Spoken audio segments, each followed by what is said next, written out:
When you have a parent who's that much of a cheerleader and supporting you, Mhm. how did you not also feel the pressure then of like, oh, this needs to work out? Like, I need to actually be good and succeed because he's invested his life in this as well. Yeah, I think that is definitely something that I thought about a lot, Really? and m my dad later on told me that if I didn't make it by the time I was 13, like, we wouldn't be able to afford it anymore because my parents invested everything into my sport, which is such a risky decision, Yeah. honestly, to make, but I didn't know that, and funny enough, at 13, I started doing really well and started to, like, you know, kill it in my sport. But I think the most pressure I felt from them was actually as we got closer to my first Olympics, because I think that was the dream. Mm-hmm. I finally did it. I qualified for Sochi when I was 13. Wow. I don't know if you know this. Okay. Was too young to compete. So you qualified, but you couldn't compete. Yeah. That I qualified in sucks. second. Oh my gosh. So I wasn't able to go. So I feel like there was so much anticipation that built from that moment. Mm, And once I was getting closer, like that 2016-17 season was the scariest season of my life. Just the air every time I walked into the like spaces was just so tense and stressful. I feel like everyone's getting really intense, hoping to qualify for the games. Now I'm in contention to qualify for the games. I had to have a sit down with my parents. It's like, guys, this doesn't feel good. really? This feels really intense. Like, I understand that you guys, obviously want this for me, and I do too, but I need a sense of normalcy because everywhere else I go does not feel normal either. So I just need home to feel like home. Wow. Yeah. That's a lot of I mean, you were 16 going in 17, I guess, around that Mhm. time. So Yeah. it's almost like, oh, what if I make a mistake or don't qualify or I fall? Then all this like expectation like Mhm. crumbles, I guess. Yeah, and I wanna say too, into my first games, qualifying was hardcore. Like, there still are, really good US snowboarding girls, but, like, back then it was mostly, US podium sweeps for Hmm. the most part, like, they were awesome, and so qualifying was really intense because it's almost like you had to bring your A game. Like, if you qualified for the Olympics in the US, it was almost just felt like you were guaranteed a medal at that point because they were Wow. so good. Yes, and so So it wasn't guaranteed. It wasn't like, oh, this is going to be easy. And no. I knew I had a good shot because I was podiuming consistently, but I've never experienced that type of pressure and, like, that type of expectation before, and so I remember, like, going into all my runs for the qualifying events. So, a little more about the qualification process, alright. tell me. Okay. So, basically, it's the season before the Olympics. There are I might be completely wrong, but there's somewhere but I think it's 5 events, 4 or 5 events. And basically, it's the top 4 girls based on all those events. So, the best way to Hmm. guarantee a spot is to, like, win a couple of them, or Top at least four go. podium. Top four. Top 4. If USA, yeah. Yes. Top 4 go. And based on your results in those events, I think they take, like, the top 3 results or something, and then they average them Uh out, huh. and then that's how they decide who goes. So that was so you kind of have to be awesome for at least 3 events. Right.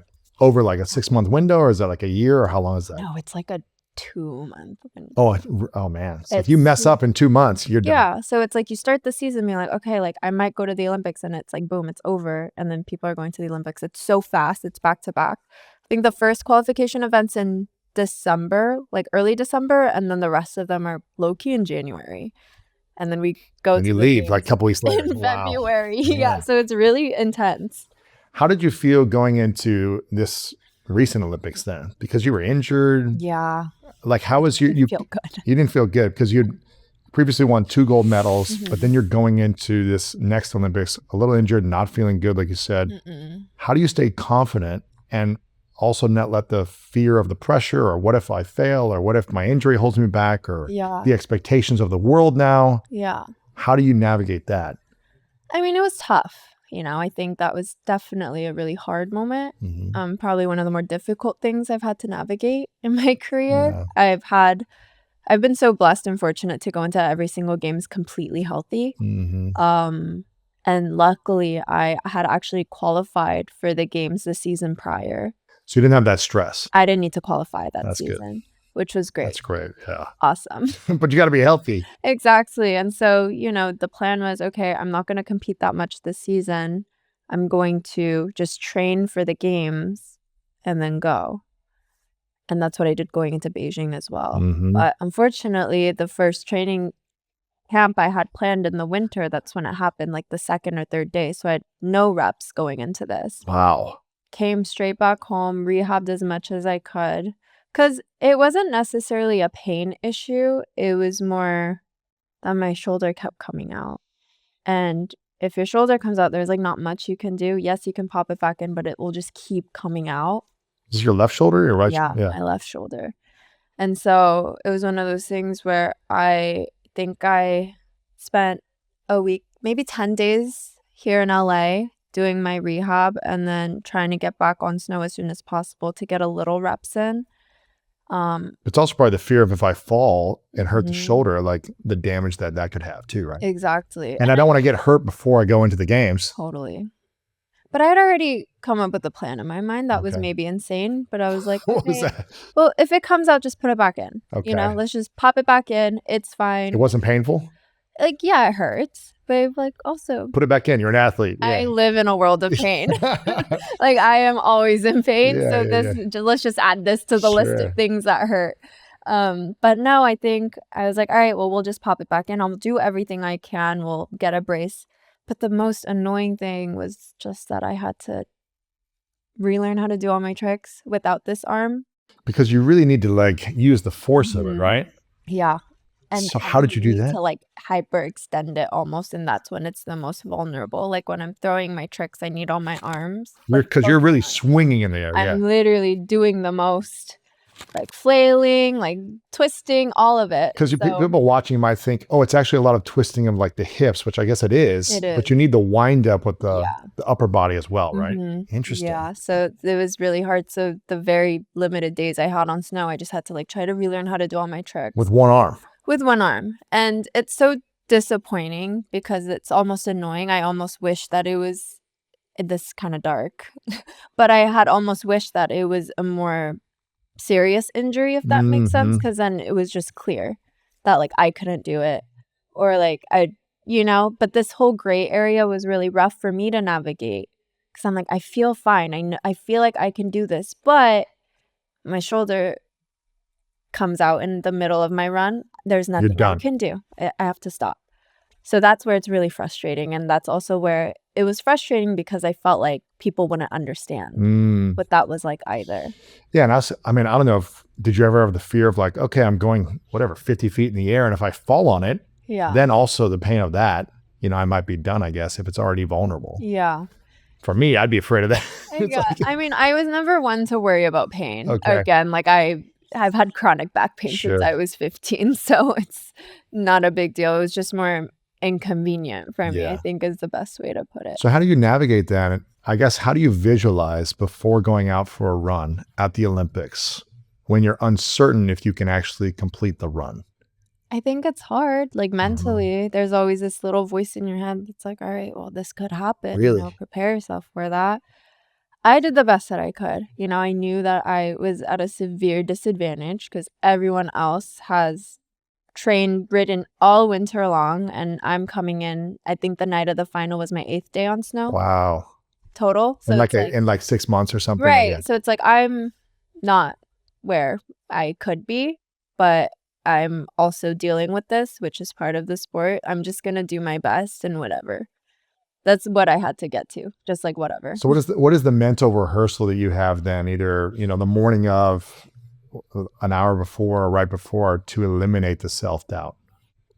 I think that's interesting, and I'm curious to see what our listeners will think, but I don't know if you can ever truly eliminate self-doubt. Mm. I think you can talk yourself up to, maybe quiet the noise a bit, but the minute something doesn't go your way, that self-doubt's going to come right back. Yeah. And so it is hard to truly get rid of it. And I think that's just normal too. It's like natural, human brains and minds. We're kind of like always fearful of the unknown. And that's where I was at too. So I'm not going to sit here and be like, well, I didn't doubt myself at all. I felt so confident. That's not the case. But I think I kind of have to sit there and remind myself that I have to rely on muscle memory. Yes. Muscle memory is going to be my best friend here. Mm. And I'm just going to hope for the best. You know, maybe things won't go my way. That's okay. I feel really fortunate to be in a position in my career where I've accomplished everything under the sun and more. And so I didn't feel like really strongly about, you know, winning, if that makes Really? sense. So you because weren't I'm really here for it. concerned, like if I get the gold or if I don't get any medals, you were going to be okay.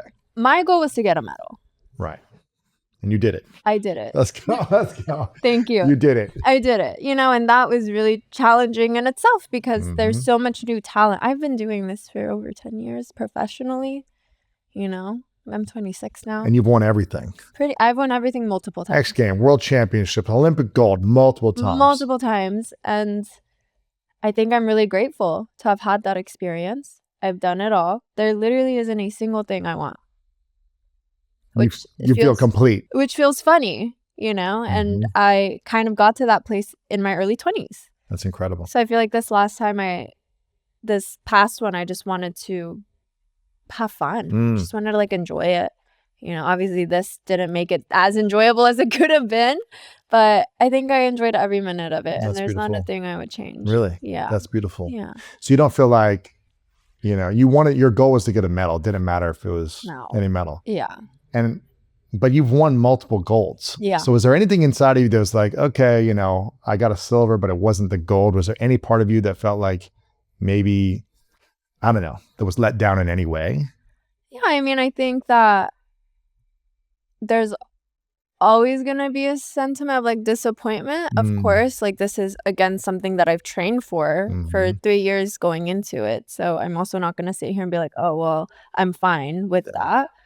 But I think it's important to be kind to yourself in these Yes. moments and give yourself that reminder that like I also wasn't coming into this games like I had the 2 other times. Mm-hmm. You know, I can't. Yeah, healthy and fully ready. And Right. And like going into the other games, I had like 2-3 months of training under my belt going into the games. And I go into my 3rd one with 8 days, period. Crazy. Like that, it's not fair for me to, yes, I can dream and yes, I can hope. But if we're going to be realistic, it's going to be very, very difficult. And I am going to need some sort of miracle here, you know? And you gave your best. And so And your I mind, gave you're my like, best. yeah. Yes. And also I want to say the first 2 days I had training, because now we have to count the days. The first 2 days I had to learn to not get scared of snowboarding again. yeah, not like falling Which is or a lot. something. And then day 3, it's like I'm throwing myself as hard as I can to do all my tricks that I hadn't done in so long. And So- thinking of your routines and what you're going to do. Yeah. Right. Like I haven't done my run. Like I haven't learned my tricks back with it. Now I have to do it with one arm. Like it's hectic. There's like, yes, winning is awesome. But being able to show up on such short notice Mhm. and just like do what I could is something that I've never done before. Mm. And I think at the end of the day, though it wasn't the outcome that, you know, maybe I would have hoped for and everyone else would have hoped for, I still walked away with a very valuable lesson that I don't think I could have learned And what was in that? any other way. And what was the greatest lesson you learned from that experience? I think grit, like Mhm. true grit. I did not give up when I could have. Hmm. You know, people were telling me that maybe it wasn't a good idea to do this. I was not going to let up. Like I wanted to believe in myself and show myself that I could deal with this and I could just that like I could make something out of this. And like going to the Olympics is such an honor and a privilege in Huge. itself. And I, you know, still had the best result out of the US women's. I really think I accomplished so much more in a way because, yeah, I don't know. Like, I know if I were healthy and it was, you know, I had all the reps, You would have crushed it. You would have, yeah. I would have done exactly what I wanted to do. I had to do such a chill version of what I was planning to do and prepping to do. So, yeah, that's where I'm at. with that. The grit, yeah. Yeah. I mean, I think it's like being at peace knowing that like, okay, I could have won if I was healthier, if I had a full season to train. I knew I could have done. You've already done it before. Mhm. But it's what I'm hearing you say is like learning how to stick through it Yeah. with the uncertainty, with the pain, with having to learn my routine on 8 days. Yeah. and having fun and being positive and knowing that I may win or lose. Yeah. That's the real lesson. That's what I'm hearing you That's say. the real lesson. Yes, Yeah. thank you. Beautiful. That's beautiful. Yeah, beautiful way to articulate. Now, I'm curious. I'm a big fan of just psychology and sports psychology, really how to prepare yourself mentally for competition so that you can enjoy the most of it as well. Yeah. Is there any sports psychology you've learned over the years or picked up, whether it be like inner game tricks on breath work, meditation, mindset, visualization, or anything else that has supported you in believing in yourself and being ready and prepared for competition? Or have you just been a badass since the womb? You know, you just came out and you're just like, I can do this, no problem. Oh my gosh. I don't know. I actually recently got diagnosed with ADHD Okay. like last week. Okay. and Last everything- week. Yeah, and everything made sense. Tell me more. Wow. I definitely had like just this, I was very impulsive. And it was funny because when I was meeting with my psychiatrist, we were like walking through the list of symptoms and I was like, I have every single one of those symptoms, but it was masked so well in my sport because I think in a way it helped me, you know? Your ADHD helped you in sports? Yes. How so? Well, because I couldn't focus, but with snowboarding, that was like the thing I could really lock in on. Because you got to be in the flow on the slopes. You can't be distracted in the air. Yeah, and I wasn't. I was so focused when I had my snowboard attached to my feet, like tunnel vision. You're in the zone. In the zone. And I feel like, you know, another symptom I had was just chronic exhaustion. So after snowboarding, like I didn't want to go hang out with friends. Like I didn't want to go out. Like I just wanted to rest. And so I feel like when I was on snow, all I did was snowboard and recover, snowboard, recover, snowboard, recover. And I also feel like I never really experienced fear. Like I wasn't really like scared of trying tricks. And I have a very vivid just imagination. So I feel like if I wanted to try a trick, I could visualize it before, you know, without even doing it. Really? If I watched videos of other people doing it, I could like gauge what they would be seeing. And that was always fun because then I'd go try it and I would see what I thought I would see. And you didn't have fear that you would fall or hurt yourself or not make it or? No. Really? Yeah, which is kind of crazy. Huh. Yeah. So that I would say that's maybe my one superpower that I had in my sport was just I was always ready to go help myself. Fearless. But do you think that the ADHD helped you become fearless, or is it just part of it? I think it kind of, I don't know how to describe it, but it's almost like because my mind was always so occupied and busy, I'm always thinking, and, you know, snowboarding being my sport, it was always about snowboarding for the most part. And so I feel like I've thought about everything snowboarding related, and then I would just always think about how I could be better at that because that was the one thing I could focus on. So if I had a bad day on, you know, in training, I'd come back home and really just like think about where it went wrong, what I need to try, different things that I could try. Like I would just hyper analyze and focus on that. Is this like watching videos of yourself doing this or watching other videos of other people and seeing how you could make this happen in your mind, or how? Or like maybe remember seeing what I was seeing when I was training and then trying to like alter that and correct that in your mind. In my mind. So not watching video and doing this, but like a mental rehearsal. Mental rehearsal, nonstop, obsessive, nonstop. My mind is so loud. So it did affect my sleep in a lot of ways. Yeah. Would you be thinking about this all in bed at night, like just rehearsing tricks in your mind? Yeah, like whenever I had a moment. Interesting. Because I'm competitive, you know, I want to go out there the next day and get it right. I also hate wasting time. So I'm like, all right, I have 2 more weeks here. Also, sport being weather dependent. Right. I'm like, okay, there's 2 sunny days. I need to lock in and get this done on these sunny days. Interesting. So what can I do right now to prepare for tomorrow? Thank you so much for watching this video. If you enjoy this and you want more inspirational content, make sure to click the subscribe button below and click right here to watch what's coming next.